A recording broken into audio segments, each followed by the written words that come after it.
Hi again, this is Sahid with The Bloom Show, brought to you by New Bloom Solutions and Above All Flowers. This is it might be our last episode of the year, but don't worry, we will be back again. We started this in February, and today I was excited to have Megan Conyers. I hope I'm saying her name right. She was a funny story. She was actually a professor of mine, a teacher of mine in design thinking and how to create things with empathy and understanding of others. And from there, we headed off, and we've also stayed in touch. And she has taken her talents of understanding design thinking, which I look forward to having her kind of explain a little further, because it could truly help the industry innovate, and taking that to logistics. So she is the VP, I'm going to say it wrong, but I'm sorry, the VP of Florida Customs Broker and Forwarders Association. So she's very well connected, is very tapped into what's happening. But the best part is not only what's happening with logistics in our industry, that we're always just so narrowed in, but what's happening in other industries and how are they solving these problems? What are they doing to solve these problems? And what can we learn from that? And how can we solve those problems for us logistically, and most importantly, for the end user? So let me bring in Megan. Please help me welcome her in.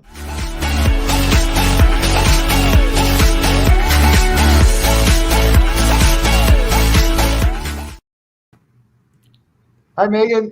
Hey, Sahid, how are you? Very well. Excited to have, a 360-degree turn from walking into your class one day until now I'm interviewing on the show, talking about logistics and stuff like that. So thank you for always being very supportive and being on the show. It truly means a lot to me. No, thanks for having me. That's awesome. So how you been? Everything good? Everything's fantastic. Awesome. So let's dive right into it. Tell us what the association's about, and tell us about yourself as well, and what you do for that association. And, Sure. I would like to learn more, because I really know a little bit about it, but love to learn a lot more. Yeah, sure. So the Florida Customs Brokers and Forwarders Association is the leading trade association in the state of Florida for import and export professionals. We really work primarily with customs brokers and freight forwarders, as the name suggests. But we also serve kind of the entire plethora and the all of the extra services. So accountants, lawyers, importers, exporters, transportation specialists, warehouses, storage, and we work very closely with regulatory agencies to make sure that information is passed through to the import and export trade community in an efficient manner. That looks like trainings, webinars, seminars, bulletins, and really any industry. Imports alone are regulated by over 30 federal agencies, right?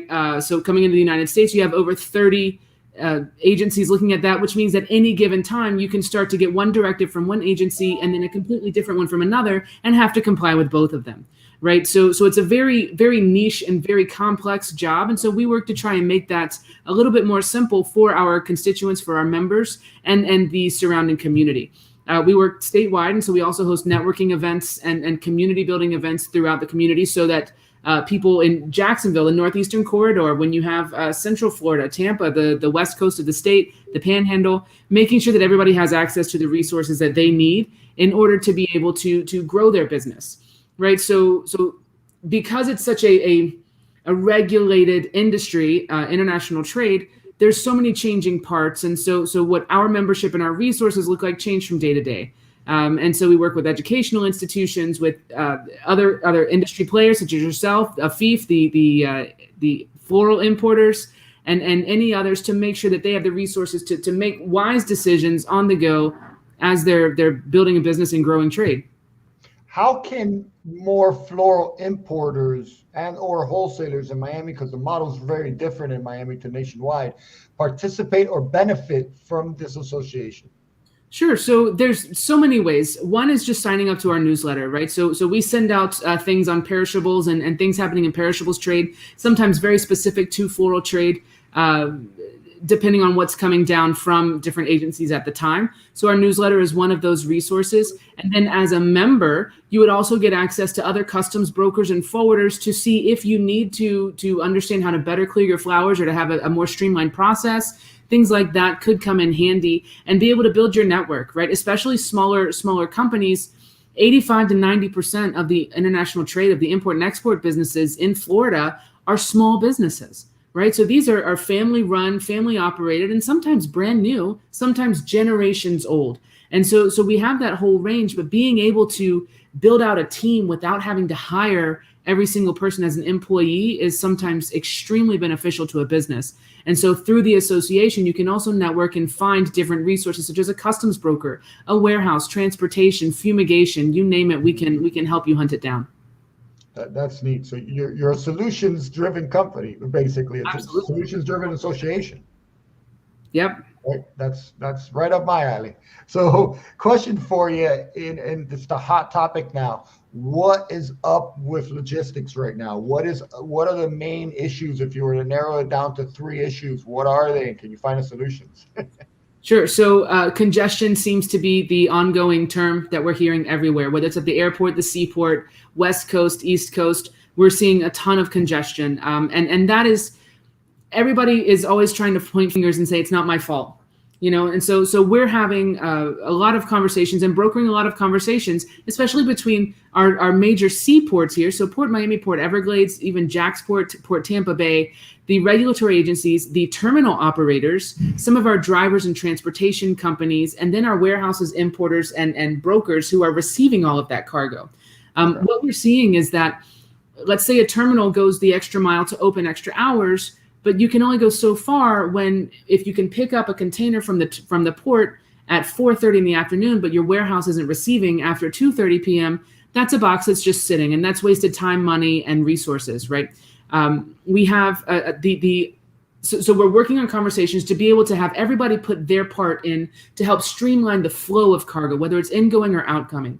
And then we also have a driver shortage. It's been a hot topic of conversation. It started to hit the news a lot lately. But what we're seeing is that in South Florida alone, so in the Miami-Dade and Broward County area, we have about 1,000 drivers and trucks.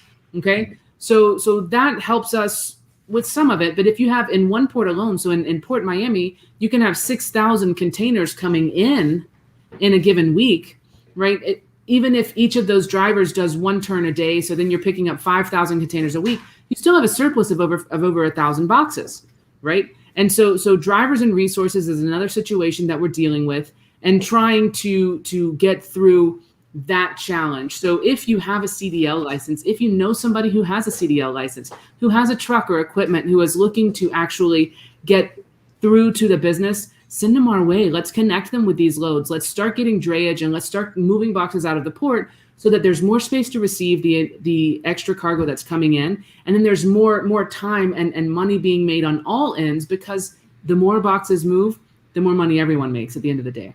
And why do you say send them your way? You're able to place them with other people that are looking. How does that work? It's not necessarily that I place them, but I take pride in making connections, and beneficial ones at that. So I have a lot of member companies who are looking for drivers. Seaboard Marine, for example, is one of our members. Armalini Express is one of our members. We have a very close relationship with the Florida Trucking Association. We work with all of these different organizations and entities to be able to network. And so if you have drivers that need loads, let's send them and let's help them find loads. The more that we all put our part, and you'll hear this over and over again from me, Sahid, it's the more we can collaborate on cargo coming in and things passing safely through our community, the better we can all do. Of course, and that's why it's building as a community. So how are other industries, because I know we're so narrow focused into our industry, but how are other industries solving this problem? Has there been an innovative, design thinking way of solving these problems? Well, so innovative takes on different forms in different industries, right? Some industries are far more advanced technologically than others. And so when I think of innovation in logistics, sometimes that looks like having a second shift, staggering your shifts and having more hours for receiving, right? So if we can have one shift start at 7, right, and another shift start at 12 in a warehouse environment, that can make a huge difference with the amount of cargo that we're able to load and unload, right? Extending our hours and making sure that we are open for where we need to go. Looking at different routes. So if we're looking at less than a full load of cargo, like being creative with the way that we're dispatching that, with the timing of the drivers, finding different routes, different resources, looking at land transportation options. A lot of different commodities are so used to only going maritime, going ocean or air, that land is sometimes second, third, fourth option that they think about. But rail is actually a really good option for some commodities. Let's get the roads. Let's throw it on a train. Yes, there's a delay on rail as well right now. There's delays everywhere. But the more creative we can be in those solutions, the better.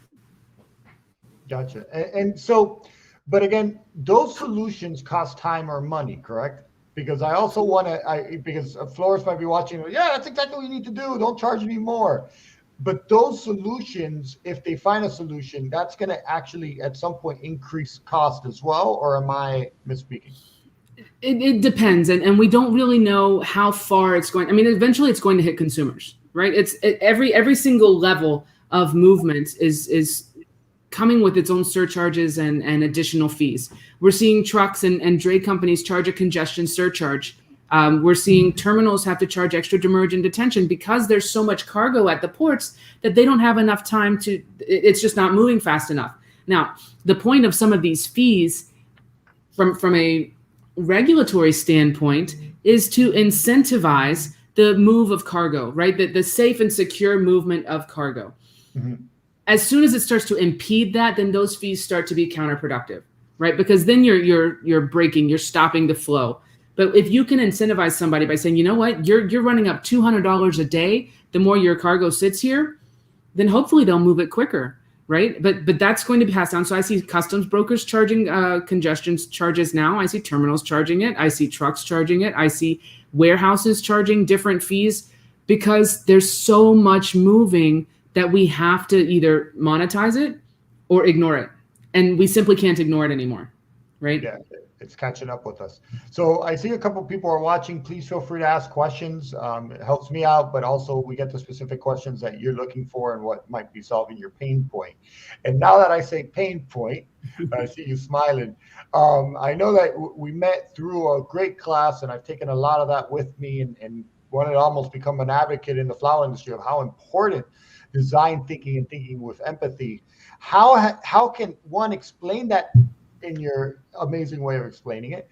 And two, how can the floral industry and the logistics industry use that as a way to find these solutions and not just sit on their hands? And, not everybody does, but sure. No, I don't see a lot of sitting on hands in this industry. I do see a lot of finger pointing, right? And so instead of saying it's not my fault, it's not my fault, it's not my fault, it's design thinking is a way of solutions-based thinking to come up with solutions to real problems, right? So starting with an actual problem and then creating a solution for that problem. Now, I love to take it a step further and just focus on human-centered design, which means anything that we're designing, whether it's a process, a product, a service, you name it, make sure that you have a person in mind, an actual person using that service or product as you're creating it so that you know this is actually for somebody. And yes, I am meeting their needs. Okay. So does that make sense so far? To me, it does. It better make sense to you. It better make sense to you. And, but then when you start thinking about your end user, your end client, your end customer, who is your end customer, right? Sometimes your end customer is a driver.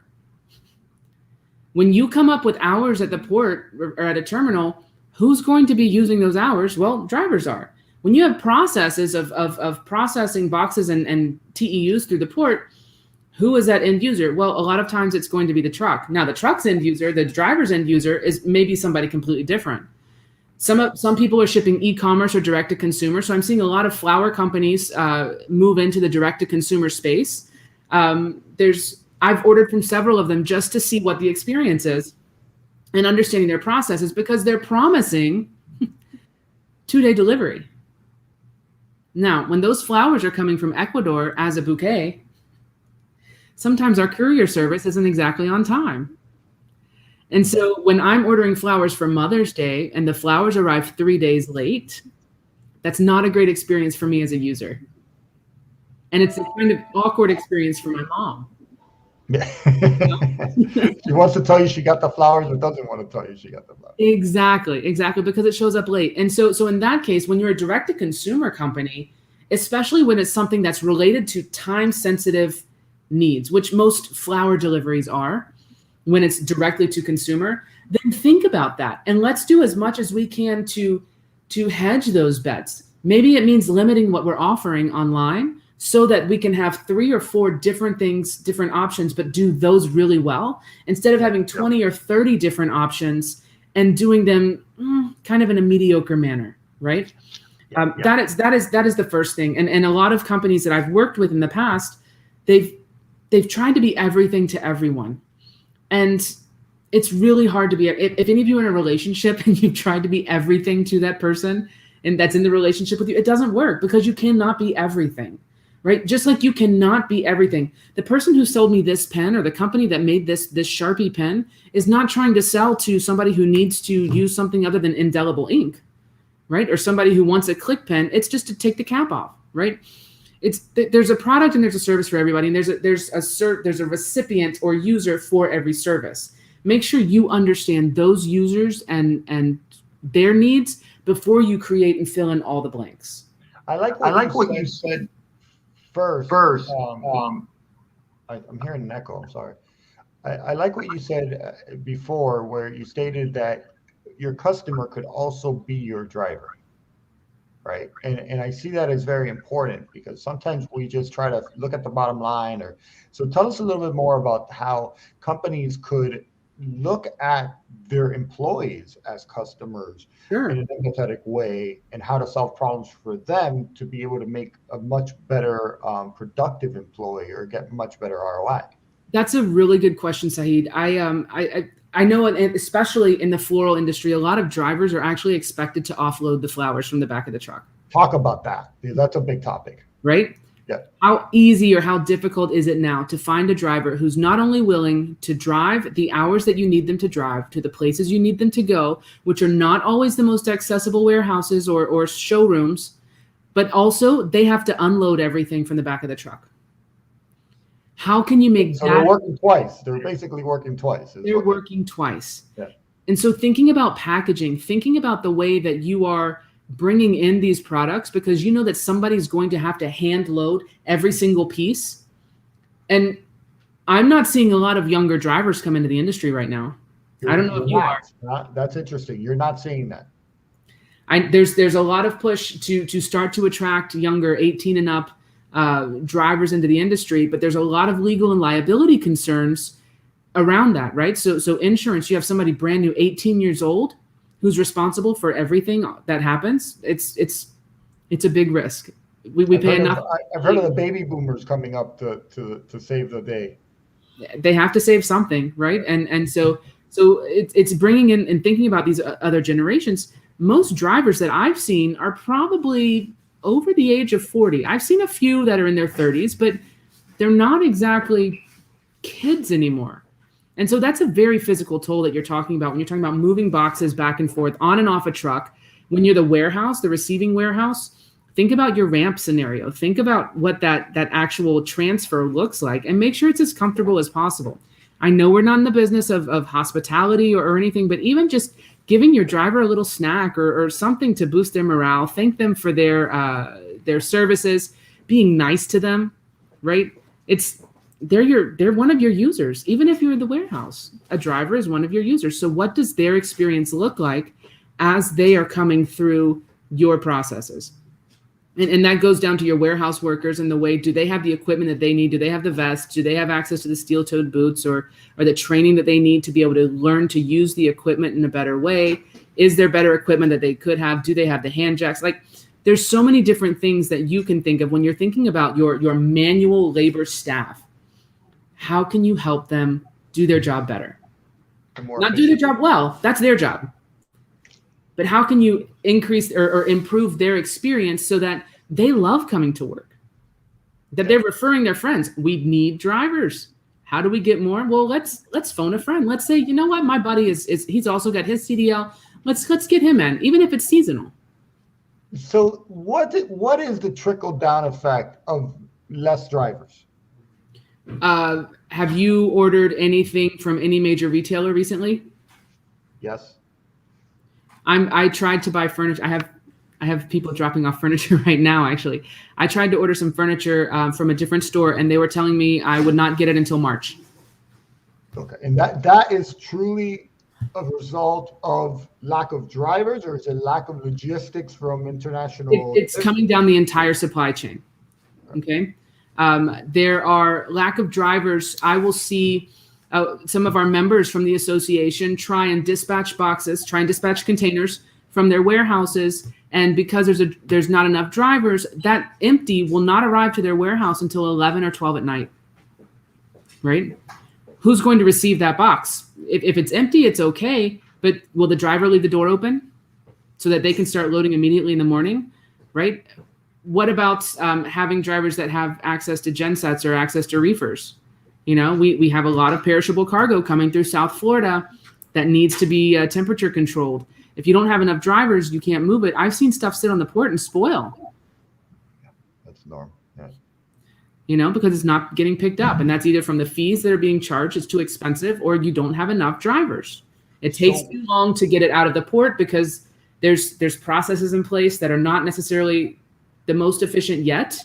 But instead of complaining, let's make suggestions to improve those processes. But if you don't have enough drivers, you're just expanding your reach. And I have people who are waiting hours and hours and hours to have containers picked up to go to the boat, to cargo picked up to go to the plane. Outgoing cargo is really difficult to get out because there's a lot of focus on incoming cargo, because that has trickled down. That funds so many jobs in the United States, right? Let's get it all in, and those retailers that need their cargo. But what about the outgoing? It's the same thing. I mean, you don't have enough drivers, you don't have enough service. You're having to extend your hours, pay overtime for your workers who have to stay if that box is getting there later. If it's going out late, you have to somebody has to be on call 24/7 to be able to handle this shortage, because it's whenever the drivers are asking for more money now as well, which is do what you do, right? It's supply and demand. So that's why we're seeing our rates go up for everything, correct? Yeah, absolutely. I mean, you have it's supply and demand, like you said. I mean, it's simple economics. I mean, the less drivers you have, the more bargaining power they have to be able to charge what they need to charge to incentivize their drivers to show up. Yeah, to show up. Yeah, you've got a point. To show up. That's the challenge right now. Honestly, Sahid, the issue is getting people to actually show up. Yeah, the bar is very low. So the bar is very low. They can drive, put the key in the ignition. And what are they expecting for the holidays? How is this going to be a nightmare? Or is it going to be the same as last year? Are we expecting more bottlenecks? What's I'm seeing a lot more volume right now. It's pedal to the metal per se. I'm seeing a ton of volume. We're seeing a lot of bulk. It seems to be pretty steady right now, especially in South Florida ports. We're seeing terminal operating hours between like 8 and 4:30, 7 and 4:30. And so the hours, when you start to see hours fluctuate, that usually means that there's a surplus and that they have to have extra staffing at the port or at the terminal to be able to handle extra cargo that's coming in. But right now it's been pretty steady coming in. There's a few days that have been low incoming, but then the warehouses are packed. I'm seeing so much movement, whether it's project cargo, whether it's perishable cargo, whether it's time-sensitive surplus. Holidays the holidays are upon us. And there are so many, thanks, David. It's good to see you. There are so many different opportunities to actually be able to see. I mean, I tried to get Christmas ornaments from Target yesterday, and there were none. You're late. That's what it is. You're late. I should have started in September. But we're seeing like all kinds of seasonal things that are out of stock. And then you're seeing a lot of people. We have one member who's doing luxury handbags. And has a massive shipment. Now, that shipment came in 3 weeks ago, but we're also getting ready for Chinese New Year, which starts in, I think, 8 weeks. And how does Chinese New Year affect you? Well, when we have a lot of imports coming in from China, China shuts down, right? And so there's nothing coming out, nothing going in. And so then that trickles down. And so we have a lull in processed imports from China in January, February-ish. And I don't know the exact dates for this year, but then after that, we also have Valentine's Day in February. So we need to start kind of front loading that cargo. And so we're seeing all of that coming in and the spring rush. And then you have Mother's Day and you have everything else happening. And then we're just not going to stop. David's asking when we're going to see a positive change coming. And I was going to say David has a crystal ball, but I'm not sure if you have a crystal ball, but let's see if you have one. I try to have a crystal ball, but I mean, right now everything has been so unpredictable. What I'm seeing now is that I think this is going to last, and it's going to be somewhat chaotic for at least the next 8 to 12 months. I think that the media is helping consumers to panic and to panic buy and to deplete stock, and then stores are working around the clock to try and keep that stock in shop. So I think another 8 to 12 months of this, and then do I think that rates are going to come down? I don't think they're ever going to be where they were before the pandemic. Yep. I don't think that. So I think that rates may stabilize, but I don't think they're going to come down a great amount. Publicly traded companies are making too much money to have to lower their prices, right? When you think of the motivations of some companies, it's to make profit, and they're making record profits right now. It's fantastic for them. And as an investor, it's amazing. As a consumer, not so great, because it's still really slow service and we're really backed up. I have a family member who ordered something over a year ago and still hasn't received it. And they say it's sitting at the port of Los Angeles. Wow. So what do you think is the future of logistics? What solves this? Where is it going to go? Air freight, air freight versus sea freight, a combination, Uber of logistics, what's going to happen? I think that the ultimate solution is not single pronged, and it's not simple. The biggest thing and challenge that I've seen with several players is interoperability.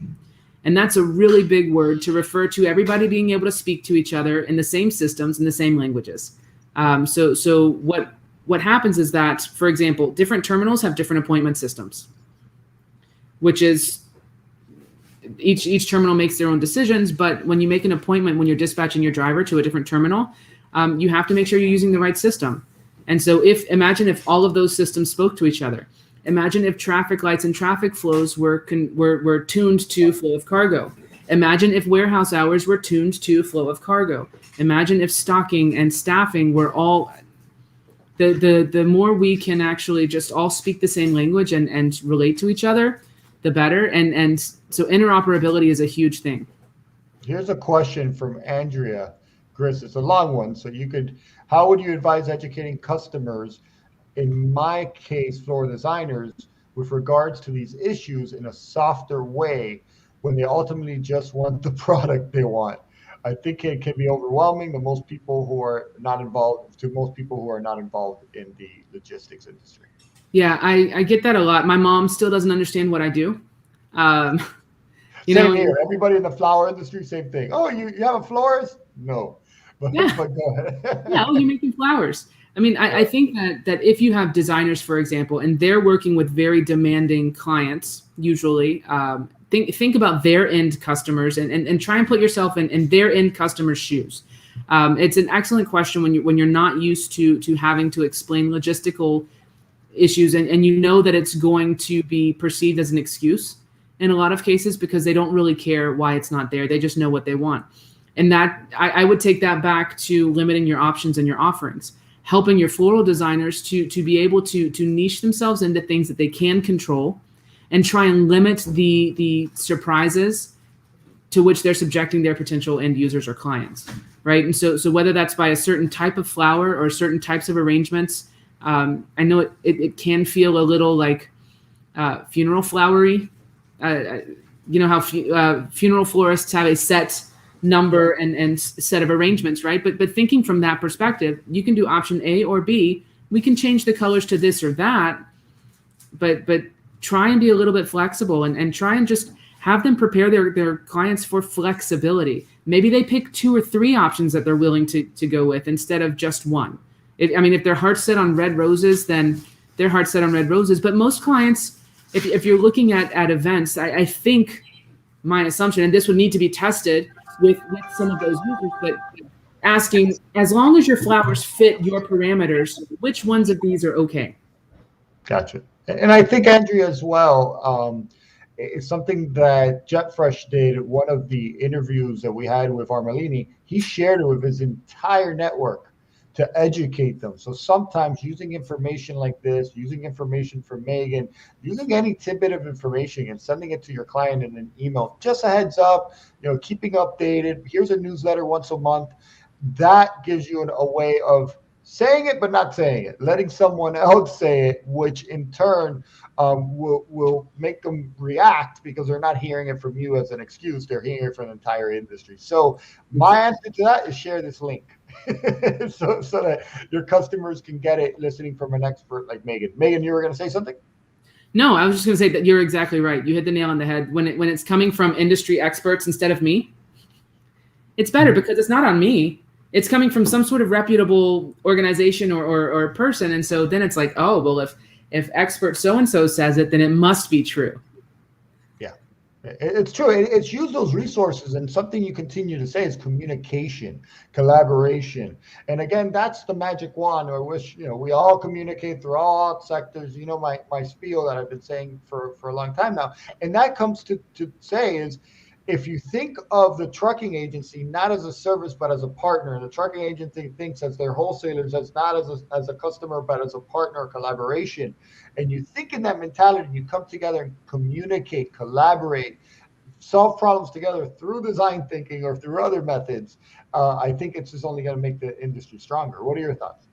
I think you're hitting the nail on the head with that, Sahid. I also think that it's important for the trucks and the transportation companies to see everyone else as their collaborators as well. I know that drivers often get the short end of the stick when it comes to who can we blame, because that's the most visible one. Well, the truck was late, it's your fault.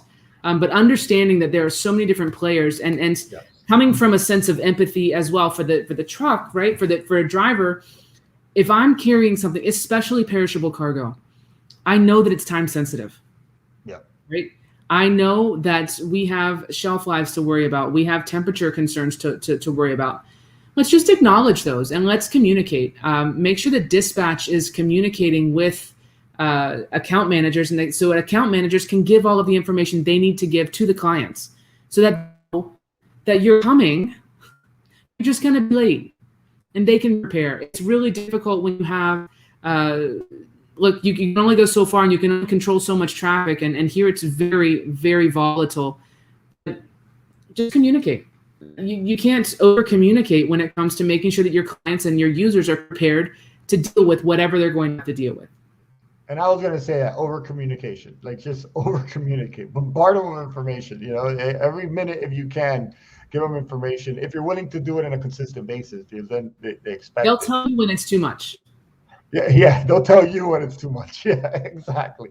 So Megan, thank you so much for your time. Truly appreciate it. How can people connect with you and contact you?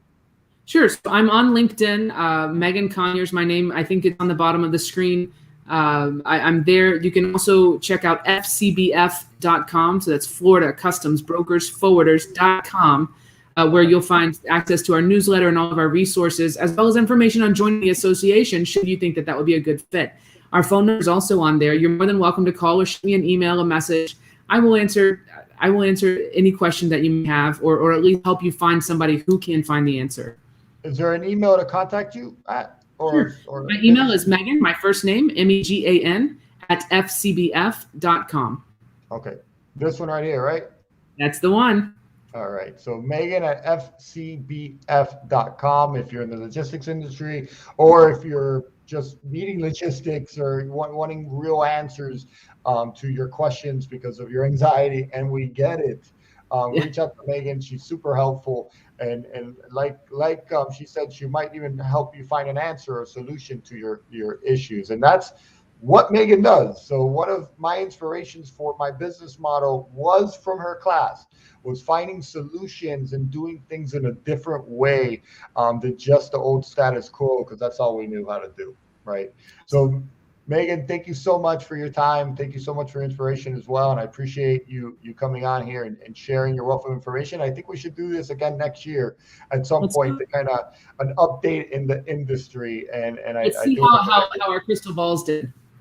Say how our crystal balls did, yeah. Wait, I think I have a comment here.